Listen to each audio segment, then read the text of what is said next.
이어서 고린도전서를 볼 텐데요. 고린도전서 7장 17절에서 24절까지 보겠습니다. 한 절씩 걷어가시고 24절 같이 읽겠습니다. 오직 주께서 각 사람에게 나눠주신 대로 하나님이 각 사람을 부르신 그대로 행하라. 내가 모든 교회에서 이와 같이 명하노라.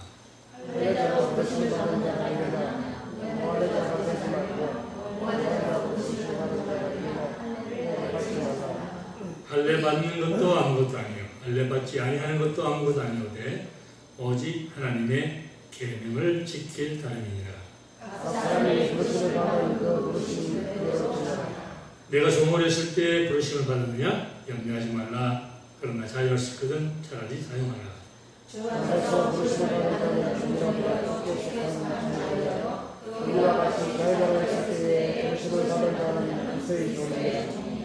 너희는 값으로 사신 것이니 사람들의 종이 되지 말라.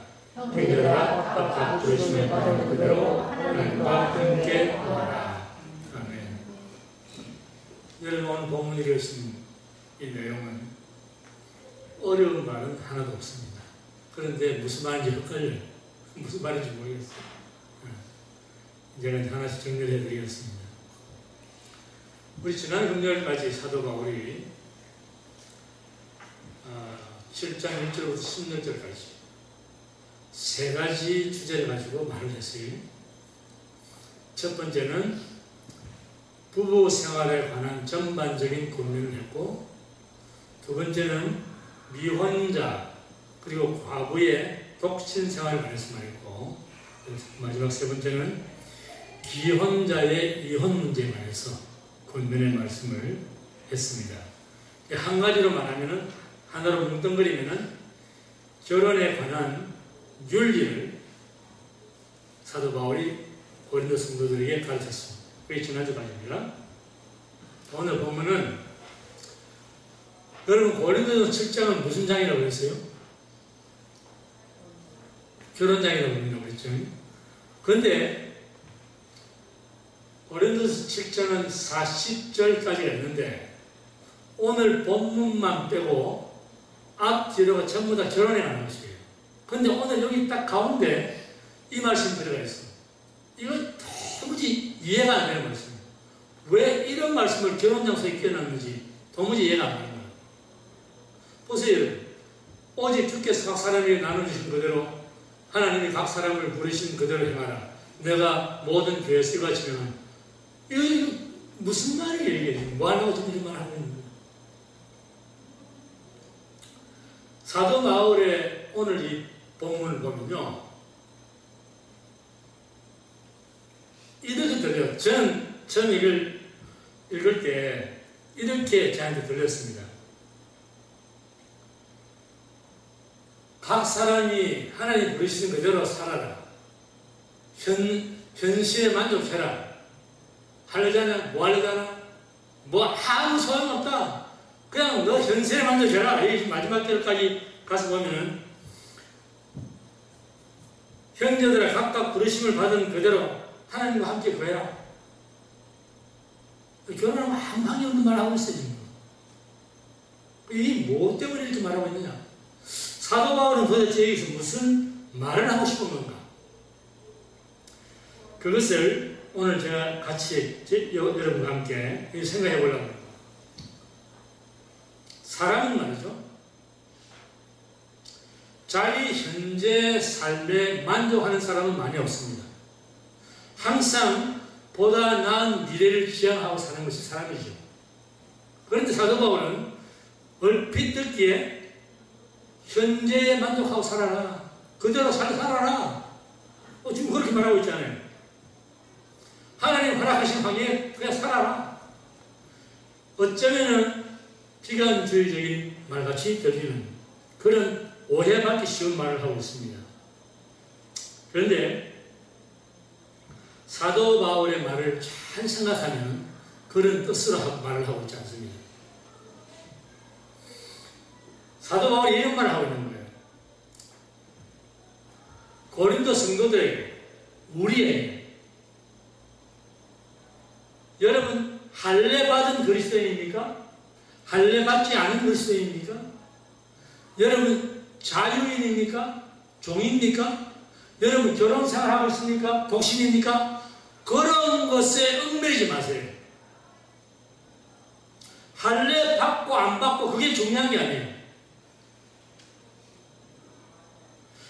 사도 바울이 하고 싶은 말은 우리가 어떤 신분, 어떤 형편, 어떤 처지에 있든지 간에 나로부터 하나님께서 어떤 것을 원하시는가? 하나님은 나를 통해서 무슨 일을 하고 싶어 하시는가?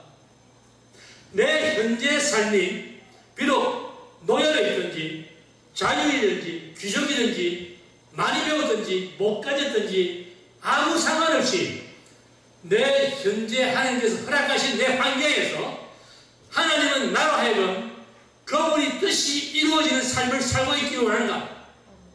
그것을 물어보시는 거예요. 여기서 뭐 사도 바울이 이렇게 저렇게 말하고 도대체가 이해가 안 되는 말이에요. 한마디로 말하면 그런 뜻이다. 결혼 생활하는 것도 독신 생활하는 것도 그 자체가 은사에 따라서 사는 것이기 때문에 각자 나름대로 중요합니다. 그런데 그보다 더 중요한 것은 결혼 자체, 독신 자체가 중요한 것이 아니라 결혼이나 독신을 통해서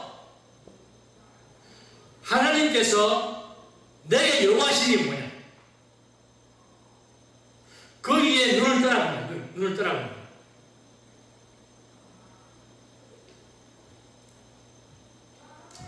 쉽게 말하면 여러분 현재 살고 계시는 그 환경이 독신 연사를 받아서 독신을 살든지 결혼해서 가족을 이루고 살든지 간에 그 자기에 걸맞는 삶의 내용을 보여야 한다고 말입니다. 그것이 중요하다.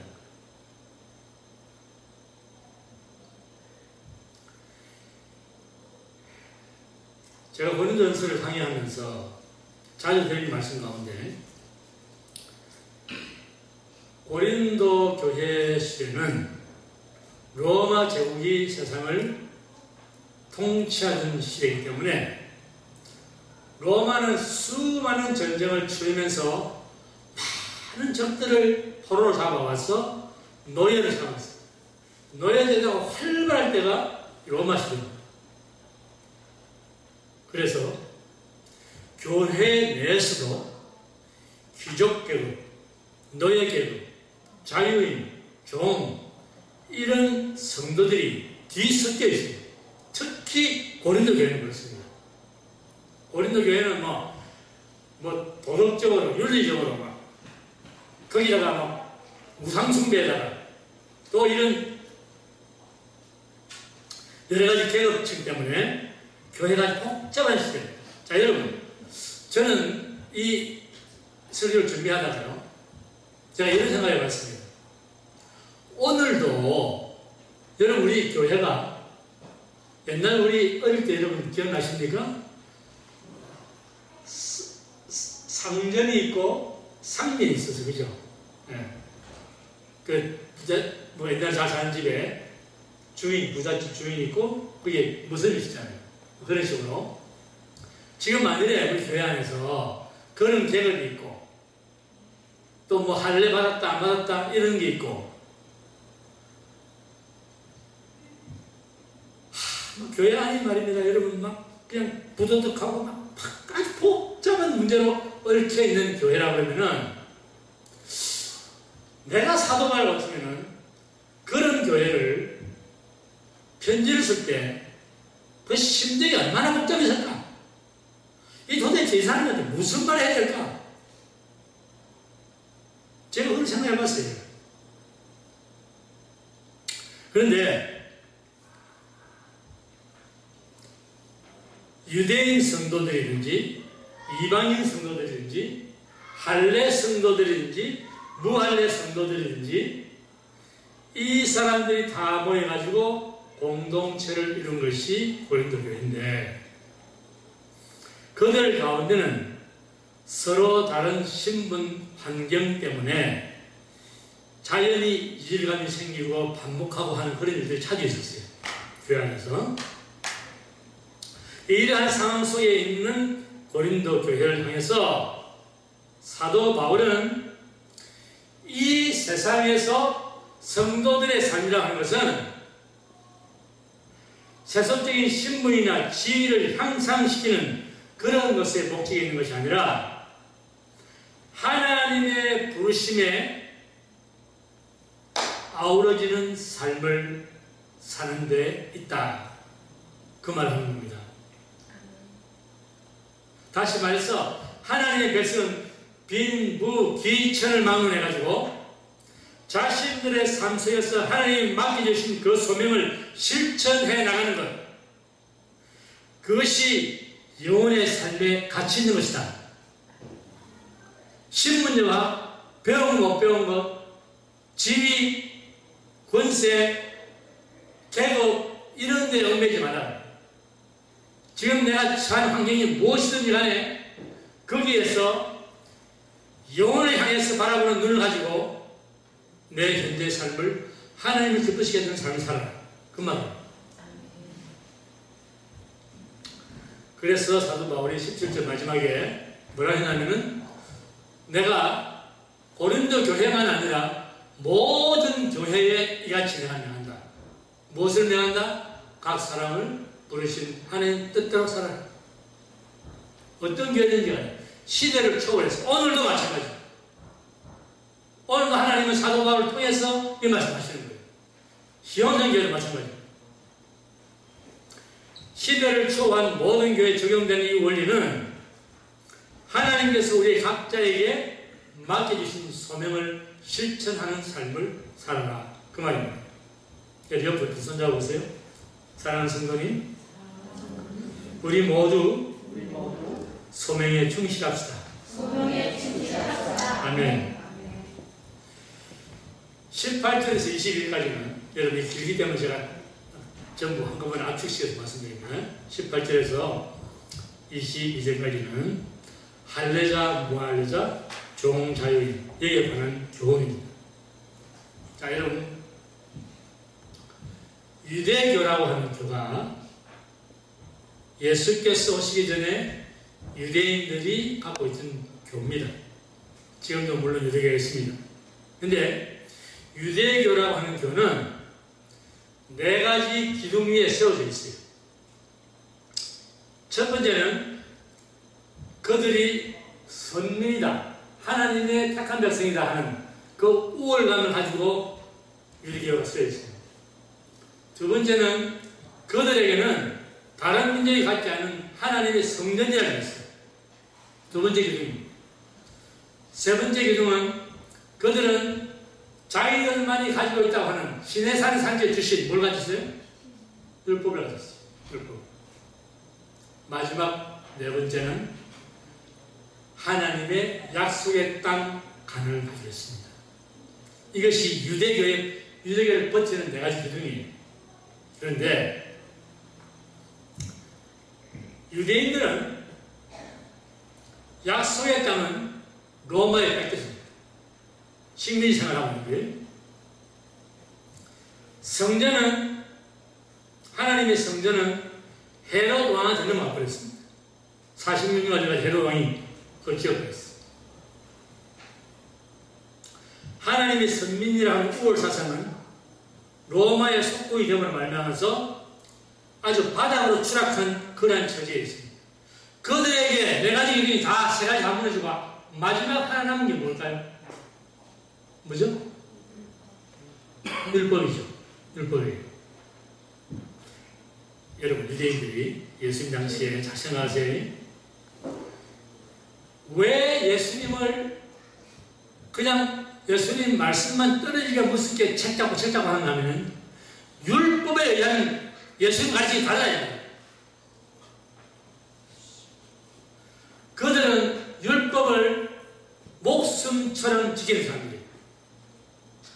그러니까 안식일 율법에 의하면 안식일 범하면 안 돼. 예수님 와서 제자들과 같이 이삭을 딱 먹어. 안식일에 그런 것처럼 이 모든 것이 율법을 완전히 어기는 거야. 율법을 범하는 거야. 그래서 유대인들은 크리스찬이 되고서도 지금 예루살렘에 있는 교회든지 어느 곳에 있는 교회든지 간에 그리스도인들이 되는데 이방인들 유대인들 간에 유대인들이 크리스찬이 돼도 이 율법 의식을 반드시 지켜야 한다고 주장합니다. 그런 사도행전 15장에 예루살렘 공의회가 열립니다. 안디옥에 있던 바나바하고 사도 바울이 예루살렘으로 올라가요. 왜? 예루살렘에서도 형제들이 내려와서 하는 말이 너희들이 예수를 믿는다 해도 율법대로 안 살면 안 된다. 구원 못 받는다. 그것이 분란이라는 거예요. 그래서 안디옥 교회가 바나바하고 바울을 예루살렘에 보냈어요. 거기서 공회가 열렸습니다. 아주 거기서 막 아주 심각한 이 율법 때문에 문제가 생겼는데 결국은 마무리 짓기를 사도 베드로가 마무리를 지어요. 그것은 우리는 오직 주 예수를 믿음으로 말미암아 구원을 받는 줄 아노라. 이 구원이 다시 다른 말입니다. 거기서 아주 신학적인 교리를 만들어낸 거예요. 그래서 유대인들도 율법을 지키지 않고도 크리스찬이 되면은 예수만으로 구원한다. 그렇게 결론이 났습니다. 제가 지금 이 말씀을 왜 드리냐면은 여기 보니까 할례, 무할례라는 말이 나오죠. 여러분, 할례는 태어난 지 며칠 만에 8일 만에 양피를 되는 거예요. 그게 할례죠. 그런데 여러분, 하나님께서 할례 제도를 이스라엘 백성에게 주신 것은 율법으로 주신 게 아닙니다. 율법 이전에 아브라함 시대에 준 거예요. 아브라함과 하나님께서 언약을 맺습니다. 그런데 여기 놀라운 것이 있어요. 하나님께서 뭐라고 하냐면 아브라함한테 지금부터 너하고 나하고 그럼 너 후손까지도 대대로 내가 언약을 맺는데 그것은 너희 집에서 난 남자는 8일 만에 할례를 해라. 그렇게 말씀하시면서 무슨 말씀하시냐면은 이 내가 언약 맺는 이 언약은 이스라엘 백성뿐만 아니고 너희가 돈을 주고 노예를 산 사람도 나와 이 언약을 맺으면은 대대로 나의 백성이 된다. 여러분, 이 할례가 무엇을 의미하는지 아십니까, 여러분? 그것은 이 세상에 누구든지 어떠한 백성, 민족, 족속, 방언 가운데서 어떠한 사람이든지 예수만 믿으면 구원받는다고 말이에요. 하나님 그 말씀하십니다. 아브라함의 후손 대대로 이거는 변경되지 않는 언약이다. 며칠 만에 할례 받았다고요? 8일 만에. 일주일, 7일간은 구약입니다. 옛 언약이에요. 옛 언약. 8일째 되는 날 예수님께서 부활하시죠. 금요일에 올라가시던 휴일날 부활하시죠. 그래서 8일째입니다. 그러니까 8일째 되는 그날에 주님께서 부활하셨는데 그 주님께 속하는 자는 여러분도 저도 우리 이방인이었어요. 우리도 주님을 만나니까 우리가 구원의 백성이 되는 거예요. 그래서 할례는 그 할례라고 하는 의식 자체가 중요한 것이 아니고 할례는 우리의 어디에 받아야 된다? 우리 마음. 골로새서 2장 한번 보십시다. 다 같이 시작. 또 그 안에서 내가 스스로 하지 아니한 할례를 받았으니 곧 육적 몸을 굽는 것이요 그리스도의 할례. 여기서 그리스도의 할례라는 것은 그리스도 예수로 말미암아 우리의 죄성을 벗어버리고 마음속에 하려받는다. 그 다음에 에베소서 1장 한번 보실까요? 다 같이 시작. 그 안에서 너희도 진리의 말씀 곧 너희의 구원의 복음을 듣고 그 안에서 또한 믿어 약속의 성령으로 인치심을 받았으니. 여러분, 우리가 예수 그리스도를 믿을 때 성령께서 우리 마음에 도장 찍는 거예요. 우리 영성에 도장 찍는 거예요. 이 영원히 괜찮은 도장입니다. 그래서 예수를 믿음으로 구원받았다고 하는 것을 확인, 영원토록 지어지지 않는 성령의 도장이 성령 인치심이라고 해요. 사도 바울이 그래서 갈라디아서 5장 6절에서 이런 말합니다. 그리스도 예수 안에서는 할례나 무할례가 아무 효력이 없다. 그 대신에 믿음으로, 사랑으로 역사하는 무엇뿐이다? 믿음뿐이다. 우리가 구원받는 것은 예수를 믿음으로 구원받는 줄 믿습니다. 그래서 할례 받았다 안 받았다 자기 종이다 자유다 그런 거 중요한 게 아니에요. 우리는 그리스도 안에 들어와서 그리스도를 믿음으로 말미암아 구원받는 하나님의 백성이 되었다. 그 말씀입니다. 자, 그리고 그 다음에 이제 종과 자유인이 나오죠. 종과 자유인. 종과 자유인에 관한 사도 바울의 관심사는 사회적인 신분 개혁에 있는 것이 아닙니다. 사도 바울은 여러분 노예 예찬론자도 아니고 노예 해방론자도 아니에요. 그건 오직 하나님 말씀만 전하고 있는데 그 사회적 신분을 개혁시키러 사도 바울은 단어 예수 놓으신 게 아닙니다. 그런데 종이든 상전이든지 간에 자유인이 간에 그리스도 안에 들어오면은 다 종이요 다 자유인이에요. 여러분 보세요. 왜 그런가 보시라고요. 우리가 그리스도 예수 안에 들어오기 전에는 우리는 누구의 종입니까? 마귀의 종이에요. 마귀와 죄의 종이었죠, 우리가. 그래서 우리가 하는 것이라고는 뭐냐? 마귀의 하수인 노릇밖에 우리가 못했습니다. 아무리 도덕적으로 잘 사용해도 마찬가지예요. 다 똑같아요. 그런데 예수를 믿고 나면은 우리는 참 자유를 주시는 그 예수님 안에서 종의 신분을 가진 사람도 자유인이 되고 자유인도 종이 되는 것이에요. 왜 종이 돼요? 우리는 이제 마귀의 종에서 풀려나서 예수의 종이 되는 것입니다. 그래서 우리는 그리스도 안에서는 자유인이든 종이든 다 종이요 자유인, 자유인이 종이입니다. 아멘. 갈라디아서 5장 1절 한번 보십시다.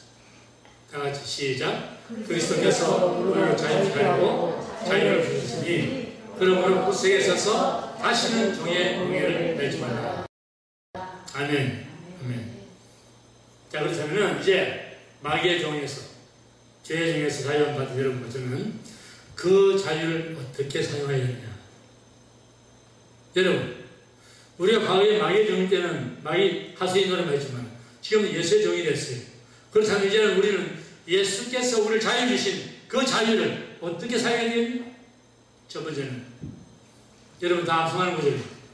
너희는 이제 너희 몸은 이제 너희 것이 아니요 값으로 사신 바 되었으니 너희 몸으로 누구에게 영광을 돌려라? 하나님께. 자유인 된 우리는, 그리스도 안에 자유인 된 우리는 이제는 하나님께 영광을 목적으로 산다고 말해요. 아멘? 두 번째는 그 자유로서 성도 서로 간에 사랑하는 데 사용하라. 갈라디아서 5장 13절 시작. 형제들아 너희가 자유를 위하여 부르심을 입었으니 그러나 그 자유로 육체의 기회를 삼지 말고 오직 사랑으로 서로 정도를 살아. 여기 무슨 한자 보세요. 사랑하는 성도님. 나는 성도님의 종입니다. 왜 좀 덜덜합니까? 제대로 말이 안 나와요. 여러분 주님께서 우리에게 주신 자유는 우리 육체의 기회를 삼지 말라는 말은 자랑하는 거 쓰지 말라고. 여러분 육체의 지혜, 육체의 자랑, 육체가 사람들에게 내놓으려고 하는 것들 수없이 많이 있어요. 그런 거 자랑하는 데 자유를 쓰지 말고 형제 간에 서로 공노릇 하는 데 사용해라. 특별히 여러분, 두 공동체에서 이게 철칙입니다. 하나는 가정에서, 하나는 교회에서. 여러분, 사회에서는요, 미운 사람, 내가 볼 때마다 감정이 상하고 그런 사람은 여러분 안 보면 돼요. 그런데 교회에서나 가정에서 여러분 내가 눈에 벗어난다고 해서 그 사람 안 봅니까? 이 세상에서도 안 볼 수 없지만 영혼까지 갑니다. 영혼까지. 그러니까 아예 처음부터 사랑하는 작정해야 돼요. 믿으려고 생각하지 말고 사랑하려고 작정해야 돼요. 그 심리학으로 그런 게 있죠. 아주 못생기고 광대뼈에서 튀어나오고 막 얼굴도 붉고 막 아주 못생긴 여자 있잖아요. 그런 여자도 처음 만날 때 저런 사람도 사람인가 싶을 정도로 못생긴 사람도 자꾸 만나보면은 그 사람이 좋아집니다. 여러분, 영어로 에펠타워 뭐라고 그래요? 이펠타워? 이펠타워 이펙트라는 말이 있습니다. 프랑스 한복판에다가, 파리 한복판에 그 에펠타워를 세웠을 때 처음에 온 시민들이 난리 쳤답니다. 이렇게 흉측한 문을 여기다 세워놨다니 막 그냥 시에다 진정으로 난리 쳤대요. 그런데 한 달 가고 두 달 가고 1년 가고 2년 가면서부터 그들이 그 에펠탑을 사랑하기 시작합니다. 그래서 에펠탑이 온 세계적인 이제 명문이 되어버렸습니다. 마찬가지로 똑같아요. 마음. 우리가 마음을 어떻게 먹느냐에 따라서 사랑할 수 있고 미워합니다. 성도 안에 서로 사랑하는데 자유를 사용하라. 마지막 3절 4절 오늘 시간 조금 깁니다만은 자, 같이 한번 읽고 이제 결론 내리겠습니다. 시작. 너희는 값으로 사신 것이니 사람들의 종이 되지 마라. 형제들아, 각각 부르심을 받은 그대로 하나님과 함께 가라. 아멘.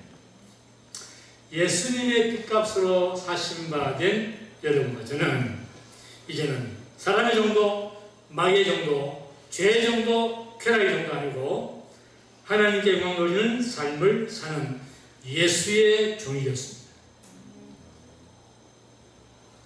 다 같이 나는 예수의 종이다.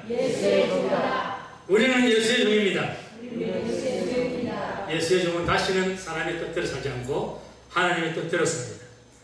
사도 바울이 여러분 다메섹 도상에서 부활하신 예수님 만난 후에 그는 사람들이 아무리 높은 지위에 있고 심지어는 아그리파 왕, 총독 그 앞에서도 그는 당당히 기계를 펴고 그리고 오직 예수만 높이는 거예요.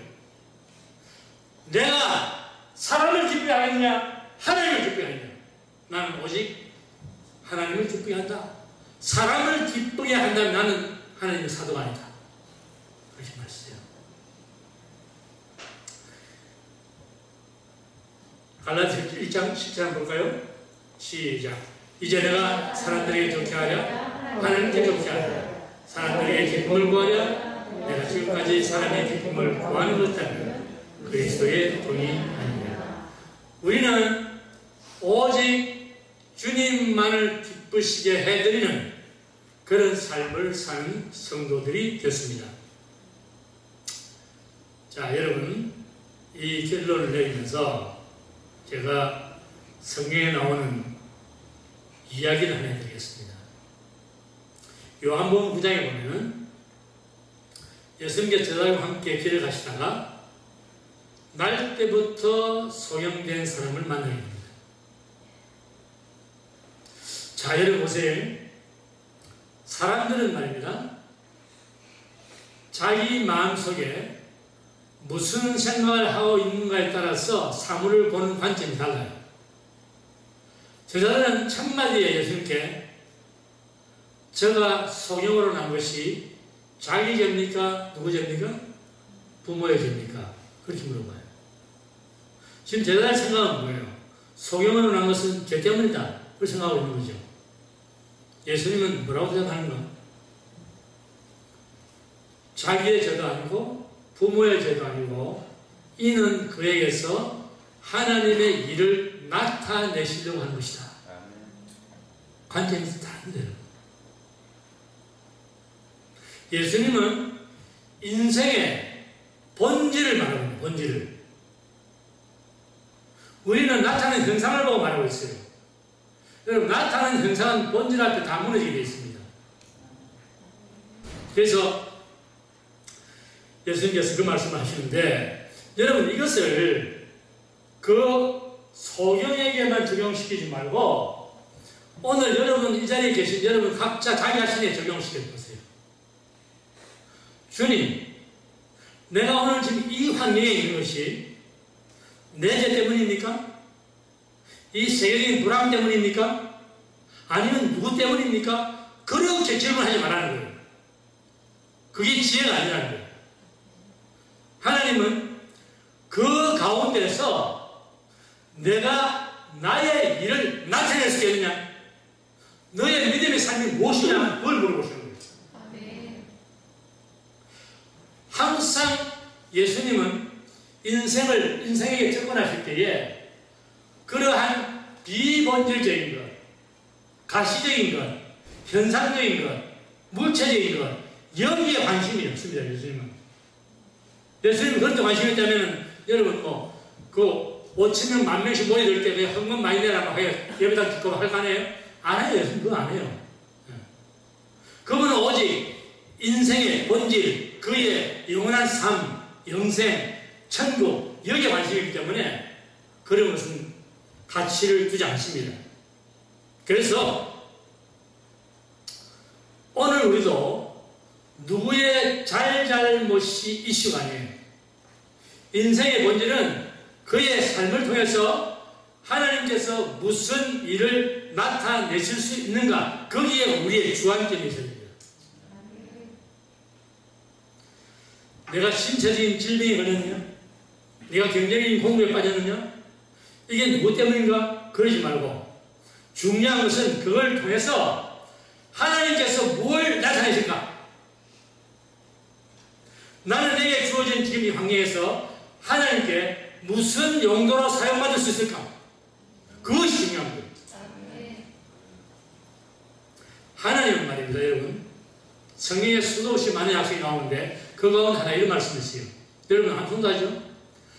우리가 하나님을 사랑한다면, 우리가 우리 마음을 다 모두어서 진심으로 하나님을 사랑한다면 하나님은 그 사람을 이미 만세전에 우리를 부르셨다는 거예요. 그래서 지금 처한 환경이 힘들지라도 모든 것이 합력해서 선을 이루어진다.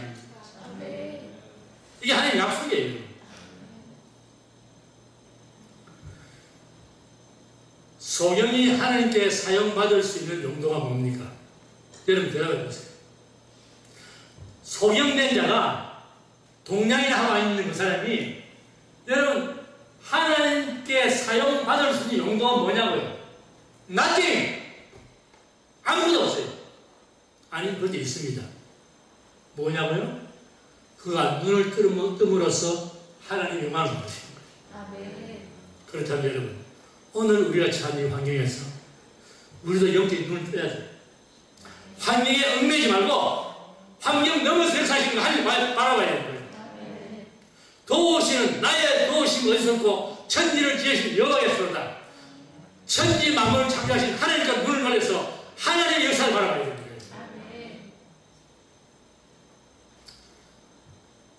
아브라함은 오늘 조금 말씀이 기네요. 할 수 없습니다. 아브라함은 100세가 되어서도 자기 몸에 죽은 것 같은 것과 사라의 태의 죽음과 같은 것을 알고도 믿음이 약해졌다 안 약해졌다? 약해지지 아니하고 죽은 자를 살리시고 없는 것에 있는 까지 부르시는 그 하나님을 믿음으로 말미암아 하나님께 영광을 돌리고 약속을 받아야 돼요. 그게 로마 4장에 있는 말씀입니다. 여러분 없는 것을 있는 것처럼 불러내시는 그 하나님, 말씀 한마디에 천지를 창조하신 그 하나님, 그 하나님 내 아버지인데 무엇이 두렵습니까? 그렇다면 오늘 여러분도 저도 사도 바울이 로마서 5장 3절 4절에서 말씀하신 것처럼 우리가 환난 중에도 즐거워하느니 이는 환난은 인내를, 인내는 연단을 무엇을 이룬다? 소망을 이룬다. 믿음으로 끝까지 하나님을 신뢰하고 붙들고 십자가 붙들고 믿음을 나가서 승리를 쟁취하시는 여러분 모두 되시기를 주님으로 축원합니다. 기도하겠습니다. 사랑하는 성도 여러분, 오늘도 우리는 하루를 이른 시간부터 지금까지 힘들게 살아왔습니다. 환경이 나를 속이기도 하고 환경이 나를 슬프게도 하고 이 세상은 이런저런 일들이 나를 고뇌하게 만듭니다. 그러나 그 가운데서도 홍수를 타고 오시는 하나님, 홍수 속에 좌정하시는 하나님, 그 하나님 우리 하나님이요, 그 하나님 앞에 눈물로 씨를 뿌리는 자는 기쁨으로 분다고 약속하셨습니다. 오늘 여러분 처한 환경 힘들고 고통스럽고 아픔이 있다지만 그것을 가슴에 부여잡고 주 하나님의 능력에 도우심을 바라고 기도로 승리해서 하나님께서 내게 이런 역사를 일으켰다고 하는 것을 간증할 수 있는 그런 믿음의 삶을 되시기를 바랍니다. 사랑하는 아버지 하나님, 우리의 연약함을 아셔서 이 저녁에도 우리에게 소망 주시는 메시지를 주시고 우리가 어려운 가운데서도 여전히 넘어지지 아니 넘어져 다시 일어나서 주님의 손을 붙들고 승리의 찬송을 부르는 그날까지 우리 심령 한 사람 한 사람을 주님의 권능의 손으로 표심팔로 붙들어 주시고 아버지 하나님 은혜의 장중에 붙들어 주옵소서. 주 예수님 이름으로 기도합니다. 아멘.